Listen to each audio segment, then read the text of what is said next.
Evangelho do nosso Senhor e Salvador Jesus Cristo, segundo escreveu o apóstolo Mateus, no capítulo 5, a partir do versículo 12.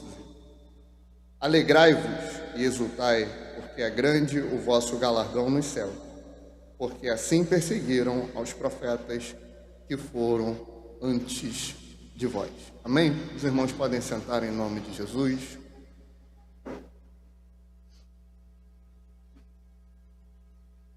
Amados, estamos numa jornada boa sobre o Sermão do Monte, aonde temos aprendido nesse primeiro momento, nessa primeira etapa, sobre as bem-aventuranças. Amém? É um texto glorioso porque mostra o rompimento específico da velha aliança e a instituição, da nova aliança, a padronização do que Cristo, do que Deus, o Pai, Cristo, seu Filho, também é Deus, Espírito, também é Deus, quer para a sua amada e querida igreja. Aqui a gente começa no versículo 1 do capítulo 5, quando Mateus vai narrar assim: Jesus, pois, vendo as multidões, subiu ao monte, e tendo ele se assentado, aproximaram-se os seus discípulos, e ele se pôs a ensiná-los, dizendo. Aqui nós falamos sobre o Deus que desceu, o Deus que se fez carne, o Deus que veio aqui e pregou. Ele não enviou alguém nesse momento. Lá atrás, Moisés ele sobe ao Monte Sinai, recebe a palavra e dá ao povo, que é o próprio Deus que desce e fala a todos nós. Quando a gente enxerga isso, a gente vê que esse Deus, que é grande, a gente está falando do Criador dos céus e da terra. Jesus é Criador, pastor? Jesus é Criador. Jesus, ele é Criador. A Bíblia vai dizer lá em João 1, no princípio era o Verbo, e o Verbo estava com Deus, e o Verbo era Deus. E todas as coisas foram feitas por Ele, e sem Ele, nada do que se fez teria sido feito. Nele estava a vida, e a vida era a luz dos homens. Ele cria tudo. Esse Deus que, além de criar, Ele domina sobre tudo. Ele tem todo o poder. Deuteronômio 32 vai falar: eu sou, e eu mato, e eu faço viver. Eu firo e eu saro. Deuteronômio 32 está escrito. Esse Deus que detém todo o poder, esse Deus que não tem origem, Isaías vai dizer: ainda antes que houvesse dia, ou seja, antes que houvesse criação, antes que existisse o tempo ele foi criado, amém? Deus, ele não está sujeito, subjugado ao tempo, ele está fora da linha do tempo. Por isso que Isaías diz: ainda antes que houvesse dia, eu sou, e ninguém pode escapar da minha mão. Agindo eu ou operando eu, quem impedirá? Esse Deus que é grande, ele se fez carne. Quando a gente entende a magnitude do início do Sermão do Monte, que é o próprio Deus vindo e comunicando tete a tete a sua aliança ao povo, aos seus discípulos, à sua igreja, para mim e para você, isso abre a nossa mente de uma forma extraordinária. E ele vai introduzir aquilo que é o reino de Deus, aquilo que é a nova aliança com as bem-aventuranças. As bem-aventuranças são uma resposta à maior necessidade que o ser humano tem. Qual necessidade é essa? É ser feliz. Tem muitos que vão procurar a sua felicidade em um copo de cerveja e não vão encontrar ali, por isso vão beber outro copo, mas outro copo, outro copo, outro copo. É por isso que depois de beberem tanto, eles já não estão aguentando mais, eles vão, vomitam, botam o dedo na garganta para fazer o quê? Para beber mais e beber mais. Outros vão procurar sua felicidade nas drogas. Outros vão começar ali com um cigarro, podem evoluir para um baseado, pode evoluir, eu não entendo muito, né? É cocaína, como é que é? Maconha e por aí vai. E vão criando uma dependência química das drogas, porque depositaram ali a felicidade, que é fugir da realidade. Outros vão procurar a felicidade na prostituição, na pornografia, no adultério, na fornicação. Por quê? Porque é uma busca desenfreada em ser feliz. Para outros, a felicidade está no dinheiro, está no bem material. A felicidade está no seu bolso. Por isso, eles fazem o absurdo que for para conseguirem mais dinheiro. Uns se tornam até pastores para conseguir alavancar seu patrimônio. Outros humilham funcionários. Outros não andam na diretriz que é estabelecida para ser um empresário, só negam impostos. Roubam o Estado. Caminham de uma forma completamente desenfreada. Vendem produtos que não atendem à expectativa de verdade. Enfim, amados, são várias e várias as formas que o ser humano tenta encontrar felicidade e não encontra. É por isso que quem casa para ser feliz está fadado ao fracasso. Não se casa para ser feliz. O casamento é para levar essa felicidade. O casamento é para você estabelecer o princípio do reino de Deus, porque ele viu que não era bom que o homem vivesse só. Quando fazemos alguma coisa para ser feliz, estamos fadados ao fracasso. Deus sabe disso, Jesus sabe disso. Por isso, ele estabelece no Sermão do Monte o segredo para ser feliz. Bem-aventurados, bem-aventurança ou beatitudes são palavras que são sinônimos da verdadeira felicidade. E ser feliz é ser cristão. Ser cristão é ser feliz. Não tem aquele louvor? Não olho as circunstâncias, não, só olho o teu amor, teu grande amor. Eu não me guio por vistas, alegre estou. A gente não caminha e não vive uma alegria, uma felicidade de acordo com aquilo que está acontecendo na nossa vida. A gente não é feliz porque as coisas estão dando certo, nós somos felizes porque temos Cristo em nós. Nós somos felizes apesar de tudo estar dando errado, somos felizes. O mundo ele vai cair ao redor, tem outro louvor, né? Quando o mundo cai ao meu redor, teus braços me seguram, porque o que importa é a gente estar nele, é ele estar em nós, a palavra dele está no nosso coração. O que importa é a gente louvá-lo, é a gente conhecê-lo, é a gente ter intimidade com Deus. A verdadeira felicidade está nele, não está em circunstâncias. É por isso que o crente, olha o Cebolinha. É por isso que o crente, irmãos, ele não pode ser um murmurador, sabe por quê? Para o murmurador está tudo ruim, por quê? Porque ele é triste, porque ele é infeliz. Agora, para quem é feliz, para quem é bem-aventurado, para quem é alegre, está tudo bem. Mas o filho morreu, como foi o caso da sunamita. Vai tudo bem, vai tudo bem, vai tudo bem, porque a minha felicidade não está na família, não está no filho, não está na esposa, não está na bebida, não está na droga, não está no adultério, não está na pornografia, não está na pornografia.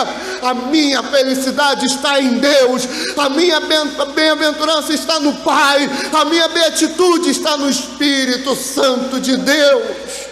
Eu sou feliz, eu sou bem-aventurado, eu sou alegre, porque tenho Cristo e Ele é o meu Salvador. Ele introduz as bem-aventuranças, ele mostra que o segredo para viver o Sermão do Monte é ser feliz. Ele começa falando da humildade de espírito. Quando a gente compreende essa humildade que a gente precisa ter, a humildade não é a pessoa que vai falar, eu sou menor do que vocês, não é isso.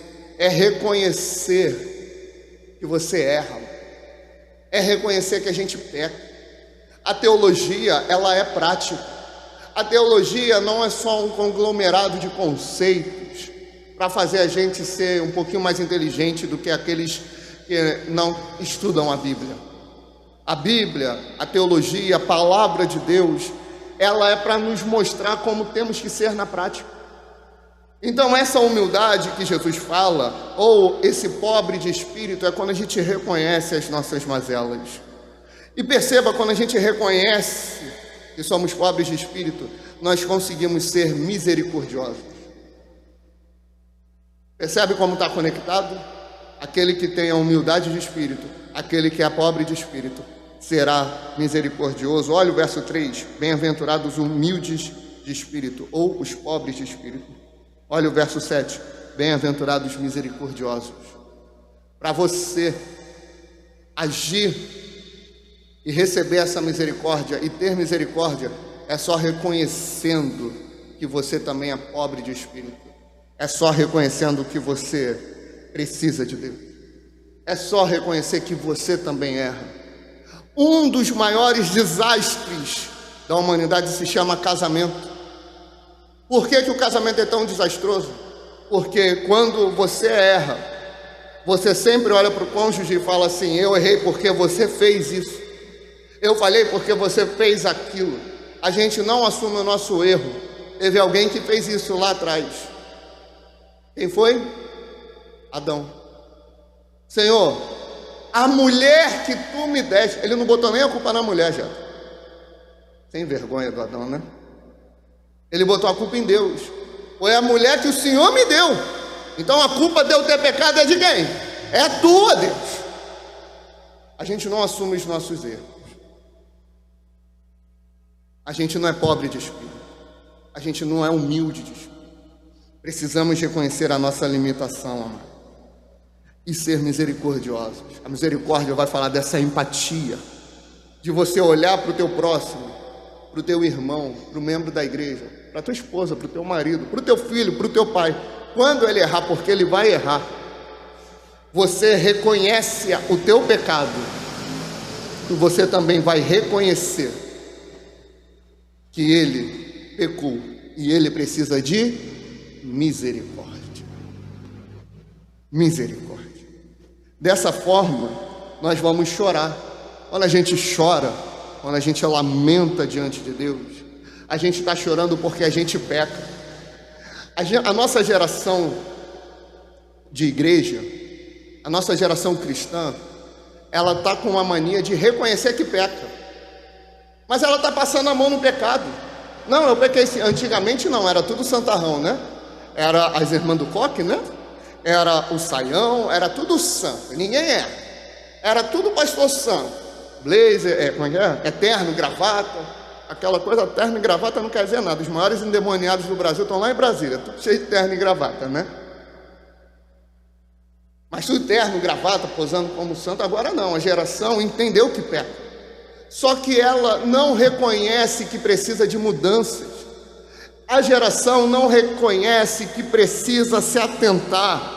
A geração não reconhece que precisa chorar pelo pecado, que precisa lamentar. Isso não é bom, o pecado não é bom. O pecado, ele não pode ser normal. O pecado, ele não pode ser, participante da nossa vida. Não, a gente precisa chorar. Quando alguma coisa ruim acontece com você, com a tua família, com teus filhos, com tua esposa, com teu marido, acontece no teu trabalho, às vezes não dá essa vontade de chorar. Nós temos que chorar por aquilo que está errado. Nós temos que lamentar por aquilo que está errado. Por quê? Porque o pecado, ele vem para fazer mal. O pecado, ele vem para destruir. O pecado, ele vem para aniquilar a tua intimidade com Deus. O pecado não vem para tirar o teu dinheiro. O pecado não vem para tirar a tua casa. O pecado não vem para tirar teus bens materiais. O pecado não quer nem destruir o teu casamento. O pecado, ele quer acabar com a tua intimidade com Deus. E tudo aquilo que te aproxima de Deus, ele vai tentar destruir. É o casamento, ele vai tentar destruir. É o teu trabalho, ele vai tentar destruir. O que for que vai destruir o teu relacionamento com Deus, o pecado, ele vai interferir. É a tua igreja, ele vai fazer você olhar para a igreja assim e vai falar: olha, não é muito bom não esse trem de igreja, tá vendo? O pastor só erra, o pastor falha, olha os irmãos, olha como eles estão seguindo, olha os escândalos da igreja. O pecado e o diabo, eles querem destruir, por isso a gente tem que chorar. E se no mundo o homem não chora, na igreja homem de verdade chora. Lamento, mulher de verdade chora aos pés de Jesus. Por quê? Para ter o coração limpo. Deus usa as tuas lágrimas para limpar o teu coração, amém? Bem-aventurados, verso 4, os que choram, porque eles serão consolados. Verso 8, bem-aventurados limpos de coração, porque eles verão a Deus. Chore, porque conforme você chora, isso vai mostrando o teu arrependimento, e o teu coração vai sendo limpo. Você anda em arrependimento, em santificação. Um não está distante do outro. Aquele que se arrepende é santificado. Aquele que se santifica se arrepende. Aquele que tem um coração limpo chora. Aquele que chora tem um coração limpo diante de Deus. Aí dessa forma nós andamos em submissão ao Senhor. Submissos por quê? Porque nós somos mansos. Nós domamos a nossa natureza caída. Quantas vezes você não agiu por instinto, irmão? Deu aquela resposta atravessada? Olhou de forma torta para alguém? Quantas vezes você até não agrediu? Quantas vezes você foi no impulso de pornografia? Quantas vezes você não caiu ali no impulso de querer ganhar dinheiro e fez alguma besteira? Infringiu a lei, pecou, roubou, mentiu para conseguir ganhar mais dinheiro. Só que agora não, agora tu é bem-aventurado. Agora tu é crente, agora tu é cristão. Agora tu serve a Deus, agora a mansidão está sobre você. A mansidão não é calmo, tranquilo, vamos lá. Não, a mansidão é domar os seus instintos animalescos, os seus instintos carnais, os seus instintos fracos. Agora você domina sobre eles. Agora não é um instinto que fala você vai agir assim. Agora você tem domínio próprio. Agora você fala: instinto, vai para lá, porque eu sirvo ao Deus vivo. Agora você fala: pecado, natureza caída, demoníaca, diabólica, segura a tua onda, porque eu sou um bem-aventurado. Agora não é o pecado que te domina. Eu não consigo. Foi como foi orado no início. Tem correntes que prende o desviado e realmente ele não consegue, porque ele está preso. Nós fomos livres em Cristo Jesus. Não há mais nenhuma condenação. Romanos 8:1, para aqueles que estão em Cristo, que não andam segundo a carne, mas andam segundo o Espírito. Esses são mansos, dominam a própria natureza e levam o evangelho da paz, e levam o verdadeiro evangelho. Versículo 5, bem-aventurados os mansos. Versículo 9, bem-aventurados os pacificadores. Esses, amados e queridos, têm fome e sede de justiça. Percebe que essa é a bem-aventurança que está no meio, porque dela todas as outras dependem. A nossa fome, a nossa sede, quando ela é canalizada para aquilo que é certo, a gente amadurece espiritualmente. Eu não sou, o mais indicado para falar sobre alimentação, né, Caterina? Não é muito a minha praia ali. De vez em quando não, de vez em sempre, uma besteira ou outra. Mas todo aquele que tem uma vida saudável é a pessoa que canaliza a sua fome para aquilo que lhe faz bem. Todo mundo tem fome e sede de Deus. Amós, o profeta, capítulo 8, ele vai falar assim: nos últimos dias, eis que enviarei fome sobre a terra. Não fome de comida, nem sede de bebida, mas de ouvir a minha palavra. Ou seja, tem uma fome, tem uma sede que impera nesse mundo. E essa fome, essa sede é de Deus. Só que o mundo vai canalizar para outro lado. Quando a gente canaliza para a nossa fome, a nossa sede pela justiça, e a justiça não é que aqueles que erraram recebam a paga, mas a justiça é o próprio Deus. Ou seja, quando a gente canaliza a nossa fome e a nossa sede por Deus, nós temos essa bem-aventurança latente em nossa vida, e dela vai germinar todas as outras. E pode perceber, olha o versículo 10: bem-aventurados que são perseguidos por causa da justiça. Eu tenho fome e sede de algo, e isso vai me fazer ser perseguido.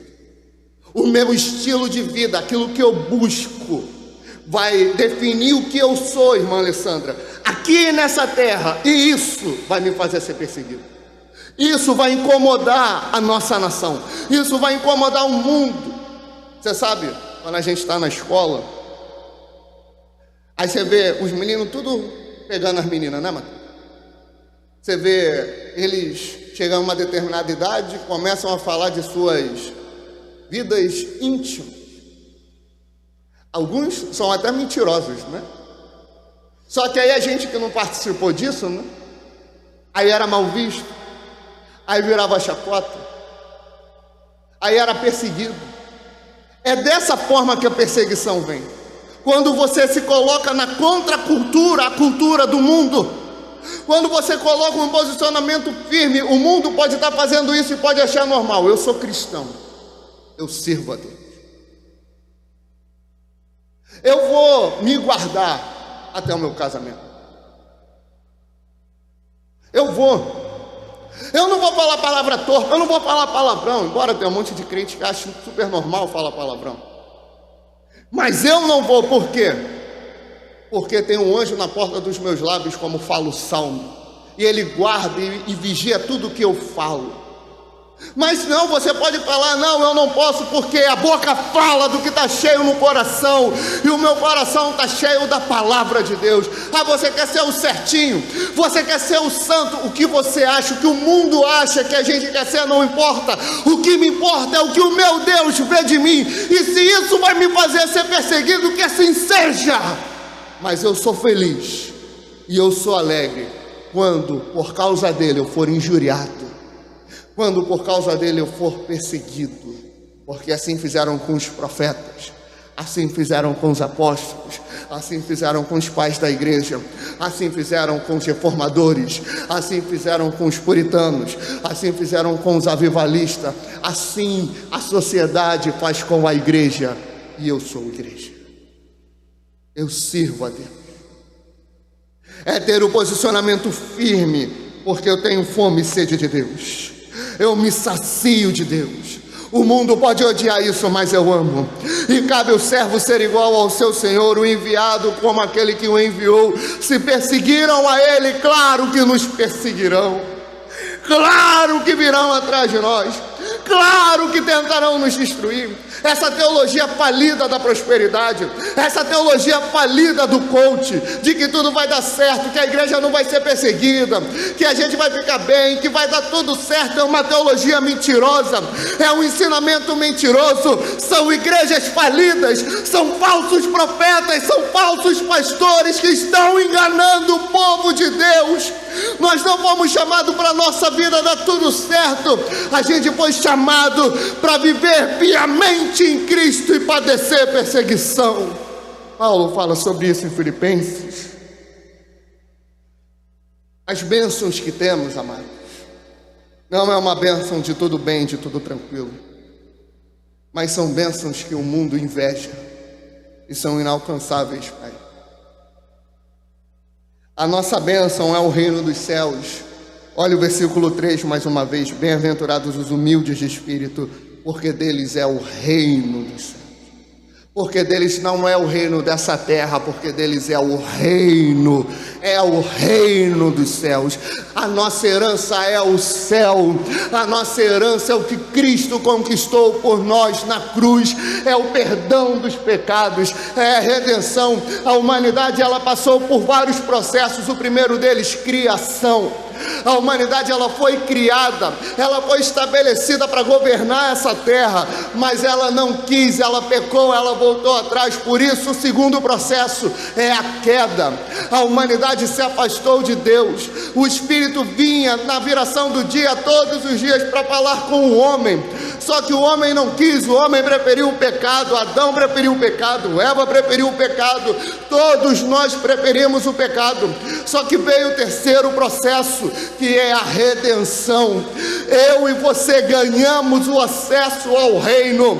Por quê? Porque merecíamos? Não, nós não merecemos a graça, nós não merecemos a misericórdia, nós a ganhamos como dom, como presente, como carisma. Não merecemos, mas toma a redenção.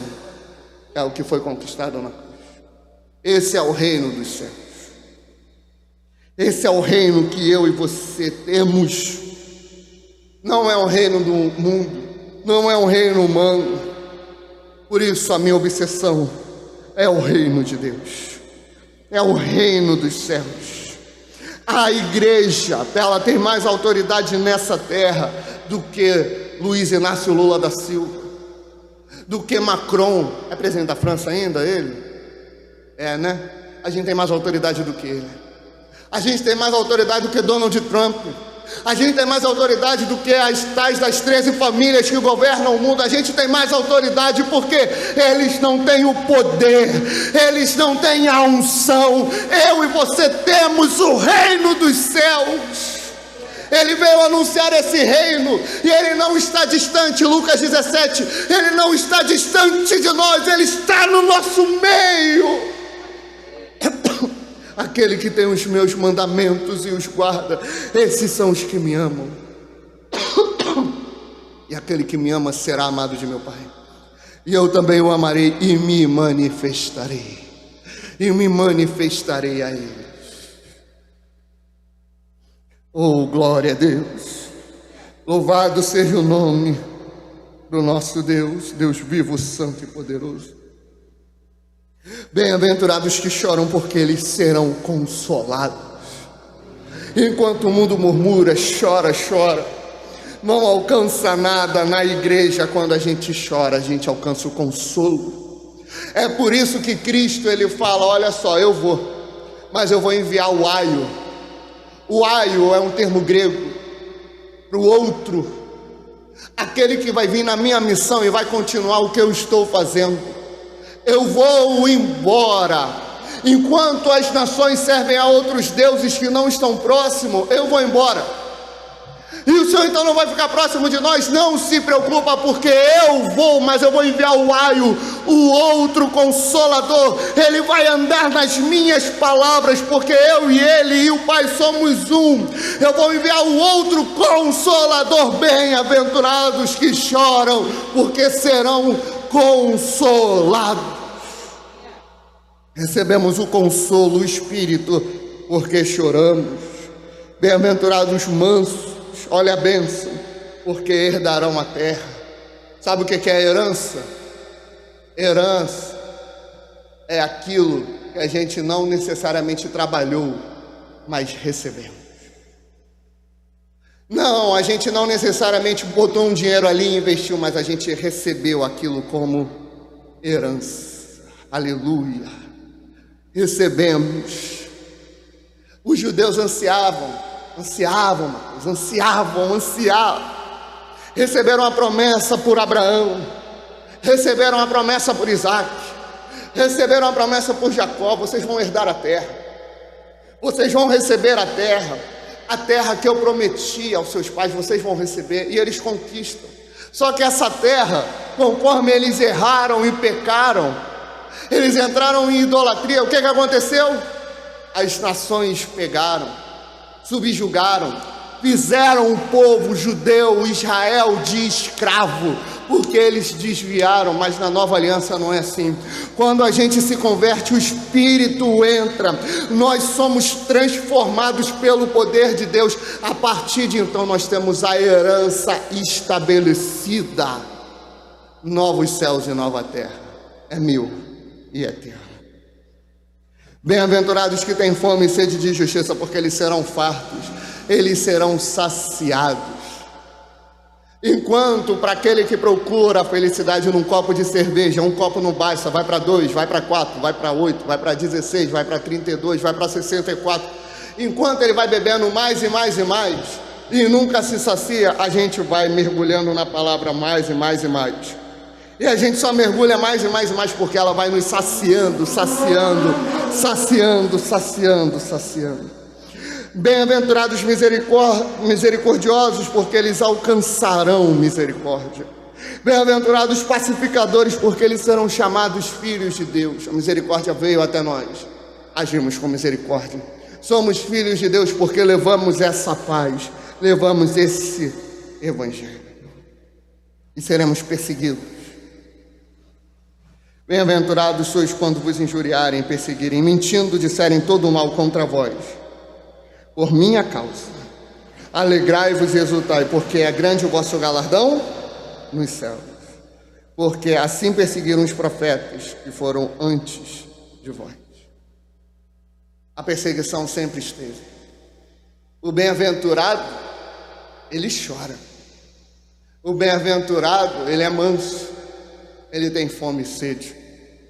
O bem-aventurado é perseguido. O bem-aventurado vai passar lutas e provações, mas ele não olha as circunstâncias, ele olha para Deus. E o engraçado, ele é feliz, ele é bem-aventurado.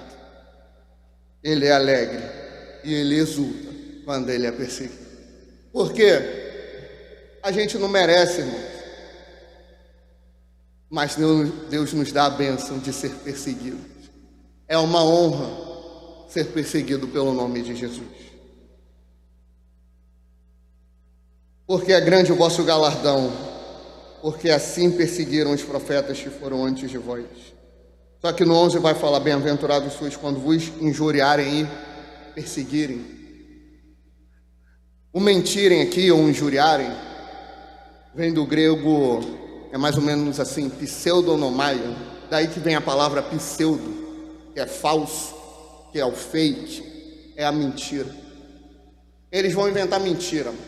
Ninguém persegue ninguém. Eu vou te perseguir porque tu é um bom marido. Eu vou te perseguir porque tu é uma boa esposa. Eu vou te perseguir porque tu é um bom cristão. Eles inventam mentiras. Fizeram isso com Jesus, não foi? Inventaram mentiras sobre o que ele disse para poderem jogá-lo na cruz. Não falaram isso de João Batista? Olha, João Batista, vocês falam, ele veio comendo e bebendo, e vocês falaram, ele tem demônio? Vou inventar mentira. No primeiro século, quando eles participavam da ceia do Senhor, o que a gente fala na ceia? Tomai e comei, esse é o meu corpo. Tomai e bebei, esse é o meu sangue. Sabe do que eles acusavam os crentes? Vocês são canibais. Vocês comem corpo e bebem sangue. São canibais. Vocês têm que ser extintos. Vocês casam com as suas próprias irmãs. Vocês casam com a família. Por quê? Porque nós não somos irmãos? Eu e a Caterine somos casados, mas somos irmãos em Cristo. Só que para eles, para inventar uma mentira, eles entendiam isso. Eles não eram burros. Eles entendiam. Mas eles falavam, isso daí é incesto. Isso vai contra a lei romana. Vamos prender. Inventavam mentiras. Vão inventar mentira a respeito de você, no seu trabalho, na sua igreja. Na igreja vão inventar. Você acha que não vai ser perseguido dentro da igreja? Por favor, não seja tão inocente. Vão inventar mentira. Vão inventar mentira na tua família, na tua vizinhança, mas fique firme. Porque você não é o que eles dizem. Você é um bem-aventurado, é um mais do que feliz. Você é um cristão chamado para viver a bem-aventurança, para conseguir viver todo o sermão do monte. Amém, amados? Somos bem-aventurados, por isso somos alegres, apesar de sermos injuriados. É uma bênção que sozinho não alcançaremos, é uma honra que não merecemos, mas vamos adiante para a glória e para o louvor do nome de Jesus. Amém?